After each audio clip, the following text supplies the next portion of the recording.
But in any case, hey, Vincenzo, Hey, you called me. I'm giving you some content today. We're making an Italian recipe.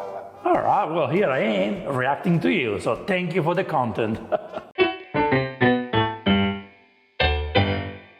Today we're reacting to Chef James Makinson lasagna video. Chef James is very good at reacting to videos, but can he take my reaction to his lasagna? Let's see. Today we are going to be making lasagna, and today is actually one of my recipes. One of your recipes? Why you didn't use my recipe? Believe it or not, I do have a lot of recipes. One thing I want you guys We know that. You're a chef. You're a pretty good one too. to keep in mind today is that this recipe is flexible, so feel free to modify it how you see fit. Ooh, what are you trying to say here? Did you use Worcester sauce? And this is not going to be like Jamie's recipe. Oh, yay. Well done. We're not going to be adding English mustard to this, and we're not going No, please don't. to be adding any lemon to it. And no bloody nuts as well. There's nothing quite like making an Italian dish with Spanish ingredients. There is nothing wrong with that. As long as you use the right ingredients, they can be made anywhere in the world. I can see that he has mozzarella campana, so from the region of Campania, where Naples is.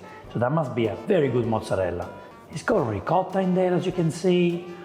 All right, let's have a look. So he's got bay leaf, he's got the soffritto there, which is good, chopped tomatoes, ricotta. He's got buffalo mozzarella. Look, the ingredients look good. Let's see how he's going to make it. As far as the pasta sheets, if you have fresh, it's much easier. Guys, make lasagna with fresh pasta sheets. If you can find the brand Rana from the supermarket, it's amazing. If you can make it yourself, better. If you can get it from a local pasta maker, go for it. These are instant, and well, we're gonna see how they turn out because Instant will do the job, it will work, yes, but the fresh sheets, take your lasagna to the next level, to the real level. first we're gonna prep the soffritto. Now, Yeah, good pronunciation, bravo. Starting the right way. You tell, Jamie. the soffritto, an Italian soffritto, is the same as mirepoix in France, yeah? Onions, carrots, and celery. These are the aromatics, and if you haven't tried celery before, celery, especially when it's fresh and when you break it open, it's very pungent, so you don't want to use too much of this because otherwise... That's right, well said. Some people don't like the celery, you don't have to use it, but if you use it, like you said, it's pungent, you need a little bit of that. What I would suggest is use an entire big carrot, use more carrots because the carrots give sweetness to the sauce.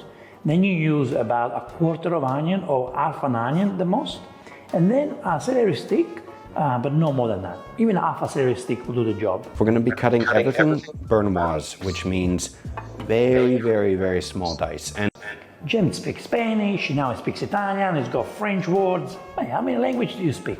once the pan's hot, olive oil goes in. Throw on the leaves. Okay, once you start to see ripples and it's slightly smoking, time to... Starting with bay leaf. Oh, starting with the meat. Right, okay. Look, I've seen lots of people doing this, especially Americans, and James is American, starting from the meat. I'm gonna try it. I don't think this is wrong. Starting from the meat, brown the meat, and then you do the soffritto. I believe that's what James is doing. Put the mincemeat in. We want to brown this off, so keep it on high heat. A pork looks good. We'll add a little bit of salt. I hope he doesn't put too much salt in his recipe. You want a super hot pan, and you want to keep that heat high enough because otherwise it won't brown. And once See, all the flavors are in there. I understand, James. Well done. you get, you start to see that it's starting to stick like this, where you have nice brown, that brown flavor. This is what you want, all right? So leave it on high or medium, depending on your burner. Some burners cook a little faster than others. Yeah, you have to be careful because sometimes you use gas, which cooks very fast. Induction can cook very, very fast on a high heat. Electric is lower. You just need to be familiar with the cooktop you're using and don't burn the ingredients. The thing is, if you cook on a very high heat, you need to be there and stir, keep moving the food around. On a medium-low heat, you can relax a little bit more. But in this case, James is not going anywhere, staying there, making sure that he keeps stirring. More oil. That's generous, that's a very generous amount of oil, yeah? Once the pan's hot, yeah, keep in mind we don't want to burn this. Veggies go in. I'm just surprised he didn't put the wine, so I guess now he's gonna put meat and the soffritto together, and then he puts the wine. I like that. Now what we're going to do is we're going to add the meat back in. And if you have a little too much fat with the meat, then you need to like separate a little bit of it because we don't want too much fat. Yeah, give this a good mix. This is good, so important is mixing the soffritto with the meat. Now they're making love together, very important. But see the meat is a bit dry. Now you need to put the wine in there, so you revive the meat, you make the meat tender and full of flavors. And now we're going to add the wine. So yes, well done, well done, well done, well done. what we're going to do is that the wine is going to deglaze the pan, so it'll help release all of this like fond that's at the bottom. This is important. Nothing like a bit of Spanish wine in an Italian dish. It's good. I mean, wine is wine. It doesn't have to be Italian. You can work with the ingredients. Look, like, you know, if you are in Ecuador and you have wine made in Ecuador, it's fine. Extra virgin oil with Ecuador. You know, all the fresh ingredients are local. They're not from Italy.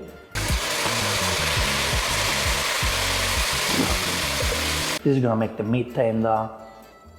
It's gonna combine all the ingredients very well. The wine is important. Make sure you have a glass too, please. Drink it.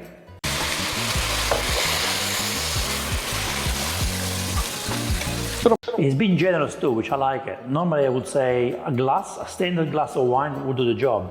Maybe added more, but the wine evaporates, so it's okay. More. Kids can eat this because the wine evaporates, all the alcohol evaporates. So don't be scared if your kids are gonna eat this. They can, it's safe.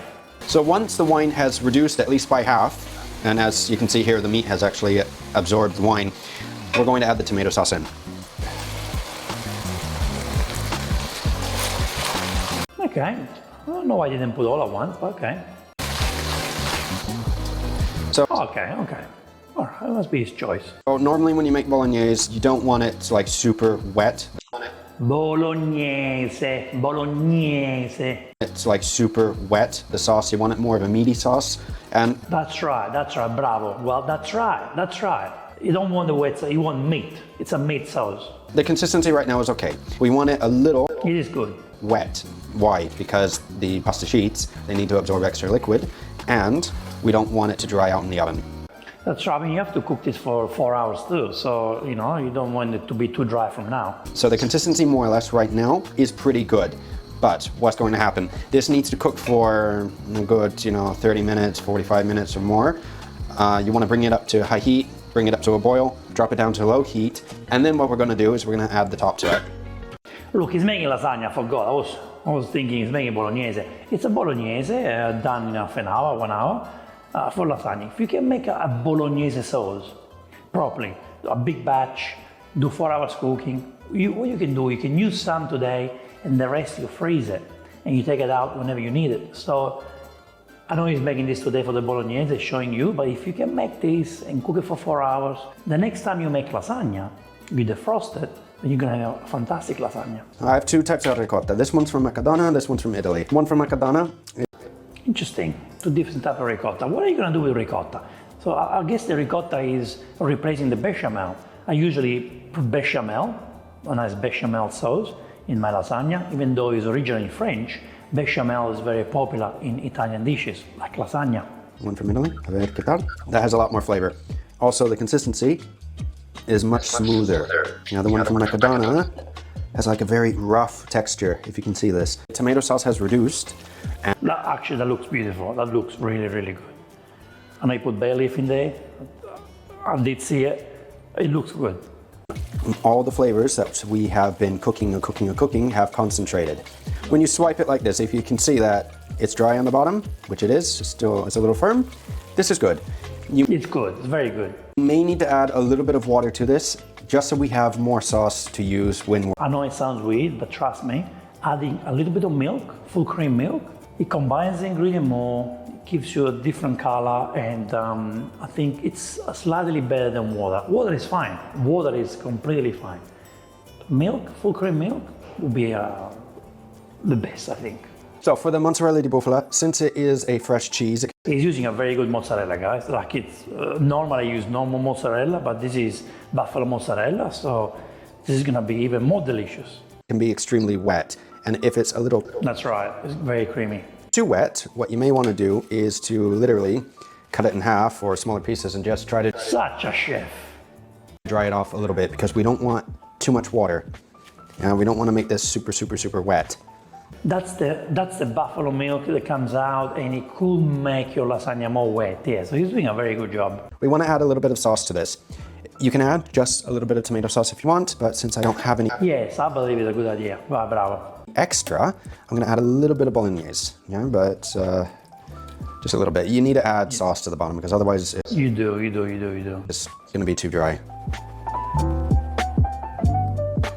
It is a good idea to try to get these as close together as possible. Sometimes, to make these work, you have to cut them. Yeah, you cut them, or if they are dry, you can just break them with your hands. But again, try to use fresh if you can. So sauce, pasta, ricotta. Oh, so the ricotta goes on top. Okay. And when you're making the lasagna, take your time. Yeah, keep in mind, this is like layering a sandwich. You want to It is. Look, I will put Parmigiano cheese and mozzarella too. So the ricotta doesn't go in every layer. Okay. See, I will put bechamel sauce in each layer. Not too much, just a little bit. take your time and think about how you're going to layer it. And when layering it, I'm going to be adding flavor, basil. There is no basil going in lasagna, and I've been to Bologna, trust me.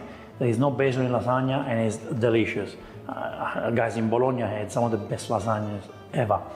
But I don't see this as a problem. I don't see this, I don't believe this is wrong. What James is doing is adding flavors with the beautiful basil in there. It doesn't mean that because in Bologna they don't do it, you can't do it. You can do it.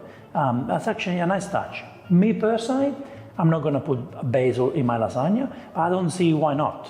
Rip it up, add a few pieces here and there. You can add a little bit of Parmesan as well, Parmesan. I like that he's touching the basil with his hand, he's not chopping it, because if you chop it, the flavors will stay on the chopping board and on the knife. You treat basil gently and cut it with your hands. It's got the Parmigiano, very good. And I'm gonna add a little bit of mozzarella. Not too much, I'm just gonna add a little bit. This just adds to the goodness, because this I like that he's cutting with his hands again, this is good. type of mozzarella, since it's buffalo mozzarella and it's from Italy, it has a lot of flavor in it.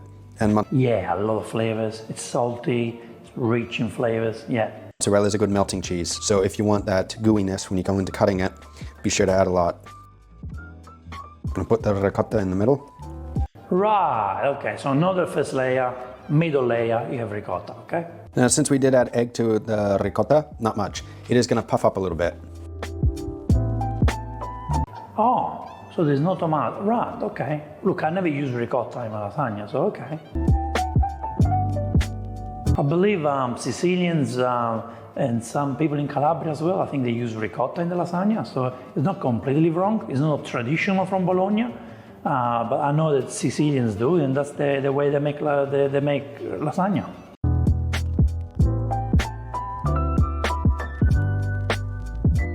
Today we're gonna be doing 4 layers. You can do So far it looks pretty good, I have to say. 3, minimally, at least 3.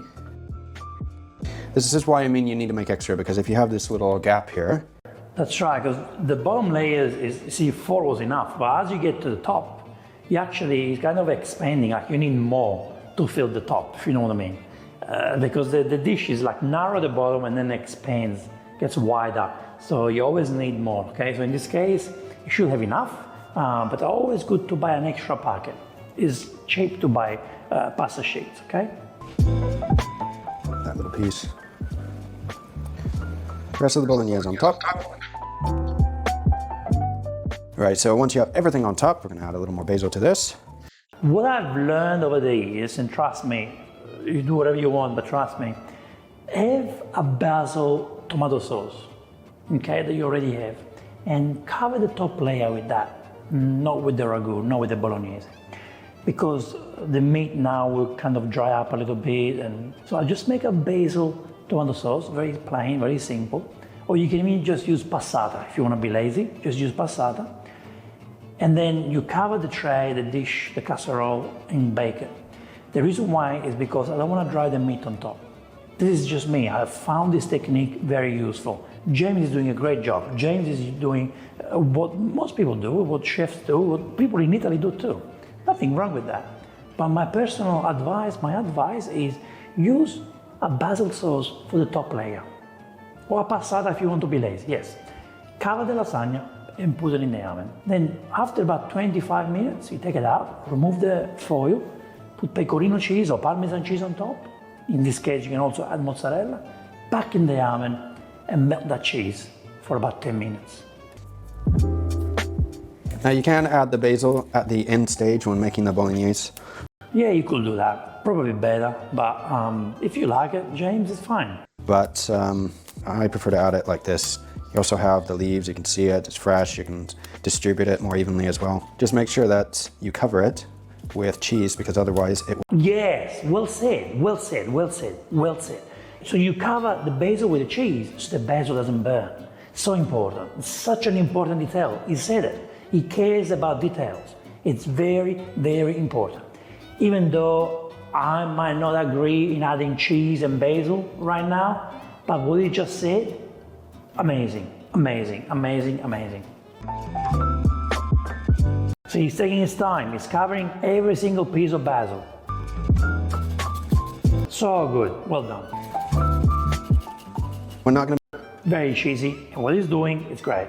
be putting a bechamel on this, so we are going to be adding extra cheese to this, so we have that color. And to prevent the cheese from burning before the lasagna is actually done, all we need to do is heat this up to a certain temperature where the cheese inside melts and to where everything, all the flavors combine. We need to cover this so the cheese on top doesn't burn before that happens. And then at the end, So important.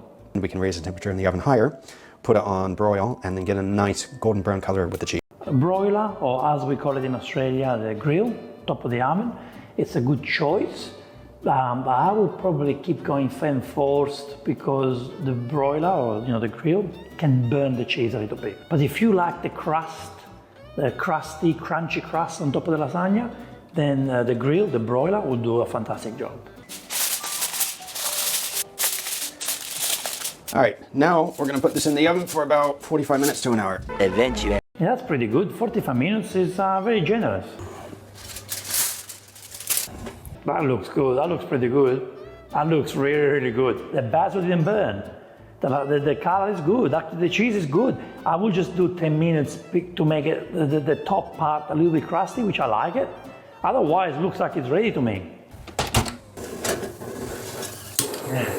Ooh, oh, you like it extra crusty. Okay. James, I know you're in Barcelona, but are you making crème brûlée? Yeah, it looks good. It really looks good. And I like our crusties on top. It's really, really good. I'm gonna let this go down for a few minutes because it's still a little too hot. And you do want to check it because we added egg to this to make sure that it gets to at least... See, if you serve it now when it's too hot, what's gonna happen is you put it in the plate and the lasagna will go flat. Instead, me personally, okay, I like to have lasagna room temperature. I cut it and then I put it in my plate and the lasagna stays nice and firm, doesn't go like... There are so many variations of lasagna, there's so many different ways, People say ricotta, no ricotta. I normally don't use ricotta, but this lasagna is beautiful and I would love to eat this. He did a fantastic job. That is delicious, huh? And that's very crunchy too, you can hear the crunch. The thing is though about this is that when you leave this for like a day or so, the pasta absorbs more of that flavor, so when you... Yes, well said, well said, well said. It tastes better the day after. Eat this the second day, it's even better. Nice. Yeah, I agree, I'm with you, James. You've done a great job. I actually want to meet you in person, James. There's nothing wrong in this video. You use beautiful ingredients, you've done a very good job. You put your passion and love in there. What to say? James, you're good. Well done. Can't wait to meet you. So guys, what do you think of James? Do you think he did a good job? He did a very good job. He can teach Jamie Oliver and Gordon Ramsay how to make lasagna. Thank you so much for watching this episode. I will see you in the next Vincenzo's Plate reaction video. E ora si mangia. Vincenzo's Plate.